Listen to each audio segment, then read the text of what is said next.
To make good plays in Hearthstone, you need to be familiar with tempo and value. An entire video could be dedicated to either topic, but this video will condense both topics into a couple minutes, all while only looking at a single card. So let's get started. Tempo refers to the momentum or pace of the game. If you're playing for tempo, you're making proactive plays that your opponent must answer. Value refers to how much you're squeezing out of every card. To understand both concepts, let's look at a common sequence for the popular tech card Acidic Swamp Ooze. It's turn 2 and you have Ooze in hand. If you tempo it out, you are creating a threat that your opponent must deal with. If they ignore it, they're guaranteed to take at least 3 damage every turn.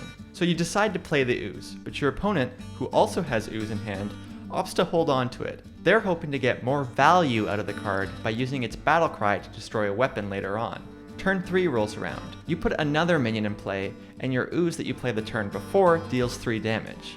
Your opponent then plays a 3-cost minion of their own, but they're still behind on board. On turn 4, you play a 3rd minion and trade your Ooze into the minion they played on turn 3. Now you have 2 minions and they have none. Your 2 minions can continue to attack and deal even more damage, which produces a snowball effect that may just cost the opponent the entire game. Now suppose you opted to hold on to Ooze like your opponent did. Neither of you would have been ahead by this stage in the game, assuming every other play was the same. This is the power of playing for tempo. Part of the reason for this has to do with when you played Ooze. The mana curve in Hearthstone means that a threat on turn 2 and turn 10 are very different. Most decks have pretty good answers to a 3-2 with 10 mana, but depending on their deck and the cards they drew, they may only be able to hero power on 2 in most cases. So threats scale depending on the turn they're played on. Tempo isn't understood by most players. According to HS Replay, Bloodfen Raptor has a higher played win rate than Acidic Swamp Ooze in Arena, despite being a strictly inferior card. The reason for this is pretty simple. People play Bloodfen Raptor on 2, but they hold on to Ooze, incorrectly believing they should only play it if the opponent has a weapon.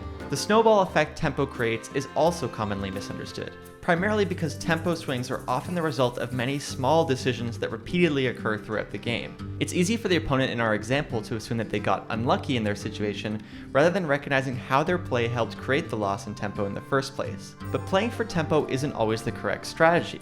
If you're playing against a deck that relies on powerful weapons, you do need to consider the pros and cons. For example, if you kill a weapon that would have done 15 total damage, the card text on Ooze might as well say, destroy your opponent's weapon and heal for 15. Maybe Ooze destroys their entire draw engine, or messes with their game plan, or even prevents a critical synergy in their deck. So the better the weapon, the more powerful that Ooze gets. So sometimes destroying a weapon will be more valuable than what you would have gained by playing Ooze early, which makes holding on to the card the right call. So in my next video, I'll teach you how to identify the win conditions of your deck, which will help you decide when to play for tempo and when to play for value. One last thing, if you're a keen observer, you'll notice that there's actually an overlap between tempo and value in our example. Playing Ooze on 2 wasn't just a high tempo play, it also increased the card's overall value by playing it early. Make sure to consider this if your deck's goal is to win by outvaluing the opponent in the long run. If you're unsure though, playing for tempo is usually the right option.